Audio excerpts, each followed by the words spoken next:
scored a couple times, but then we also had some opportunities where we didn't come away with a touchdown, which has been a point of emphasis this offseason because we were very good in the red zone percentage-wise, but we didn't quite hit our touchdown percentage goal from last year. So that's a point of emphasis for us. How much work did the first team guys get today? Yeah, they got a lot of work. Even down there to the end, I saw 9 and 4 and 16 and all those guys getting work. So, don't know the actual amount of reps, but I know at the end of practice on the last segment they were interested. Just heard that Wayne had broke a long carry, went over 100 yards. How did the other running backs perform? I thought they ran the ball well too. Obviously, sometimes there's not quite as much room on that second team, but I thought they found some holes, they spit some plays, and then you throw them in there with the first unit, and you're not seeing much of a drop off. But Wayne, found a big run there at the end in a situation, and they all had big positive plays. So excited to get on the tape and see. And there were a couple opportunities. I do remember. I think Tyshawn slipped down one time when I thought there was a big play ahead of him. But overall, everything's positive in terms of those guys are adamant about getting back to the line of scrimmage when there's not much there. Learning how to really read the second and third level so they can extend those plays and create those big plays where Wayne's just a little bit ahead, just because he's got more experience. How did the quarterbacks do? I thought they looked pretty good. They made some good throws, put the balls where they needed to be, and the receivers made some competitive plays. There were a couple opportunities where I thought ball was a little bit low, especially down in the red zone. But you don't want to throw it high in the red zone, and we didn't come away with the play there. But overall, I thought they managed it pretty good between those top three guys. Kelly in particular? I thought Kelly looked pretty comfortable in there today. We really challenged him to just go play, turn it loose, and he was making good decisions. He was decisive. He was pulling the ball down and running, extending plays with his legs. Made a few good throws. Looks like his decision making was pretty good today. So I'm excited to get on the tape and kind of see how he progressed today.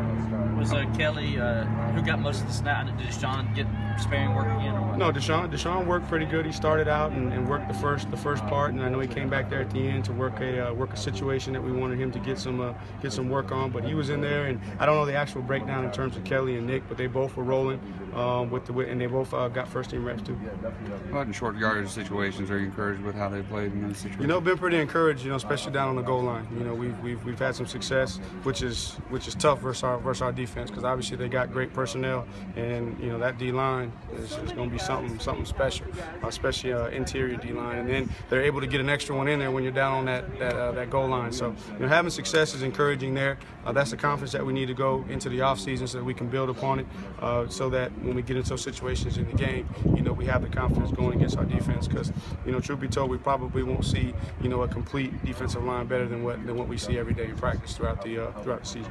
Was there any one particular area that improved greatly from a week ago?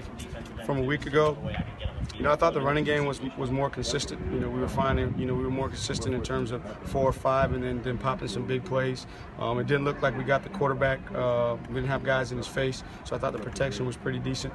But again, I got to watch the tape to really tell. It's hard when you're calling plays and going fast to process everything. But encouraged, but we still got some areas. The big thing is the one turnover that we had, and then we did have a couple of penalties, which we didn't have last week, which was a little bit uncharacteristic. Sometimes we look at Wayne as a bruiser, but apparently he broke a pretty good run today. Well, that's one thing is he had a decision to make, and he had an opportunity to potentially go out last year, and I talked to him and said, let's go make yourself a complete back.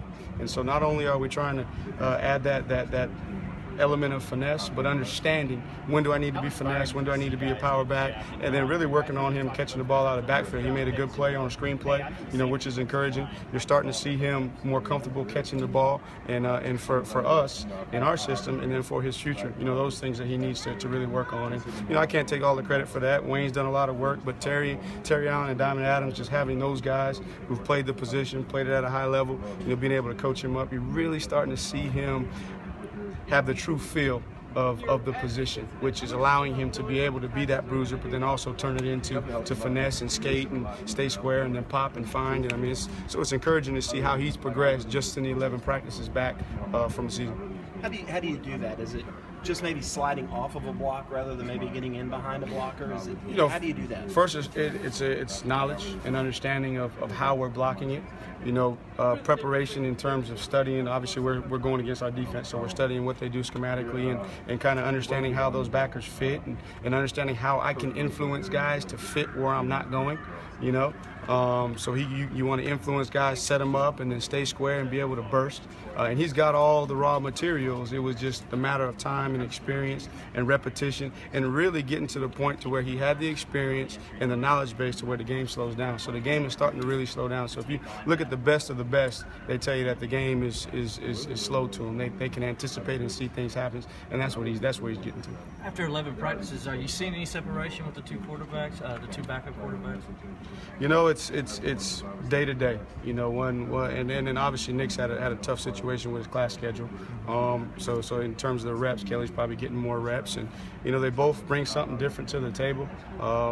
And you know, it's tough when they're not live. You know, because obviously there's several things in our system that we require the quarterback to do, and with those guys not being live, it's tough to tell if there's that much separation. But we need both of those guys to push each other. And I know by the time we get ready to kick off, we'll probably have some separation and be able to determine. But it's hard to tell. I know you said Kelly's more comfortable. What is he more comfortable? What specific things are you seeing that he's more comfortable with? Well, you know, he's for us to play fast. You know, it's a lot on the quarterback. You know, from a terminology standpoint and from a communication standpoint. So you're starting to see the confidence in the communication. You know, the understanding of the progressions with the read.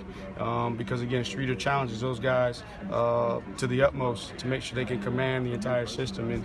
And for us to play fast, you got to have answers built in schematically to what you're doing. But you got to be able to diagnose what the defense is doing, make a split decision, and get to the right progression. So you're seeing the communication better, and you're seeing him getting to the right progression based off of what the defense is doing. How many offensive linemen do you feel like you can count on now? 8, 9? You know, I think 9, and then hopefully by the time we get ready to kick it off, we're trying to have 10 of them ready. But feel good with 9.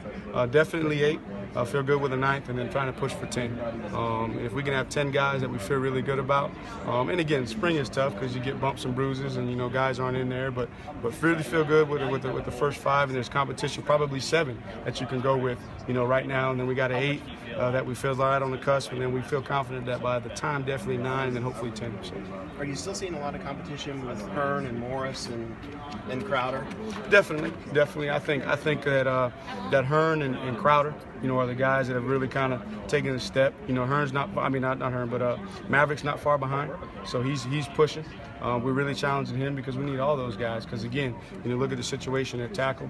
You know, one of those guys may have to bump out and play tackle for us too. So being able to have those guys interior-wise that you're comfortable with, in case you have something on the perimeter, you can move a guy out, plug it in, and you don't miss much.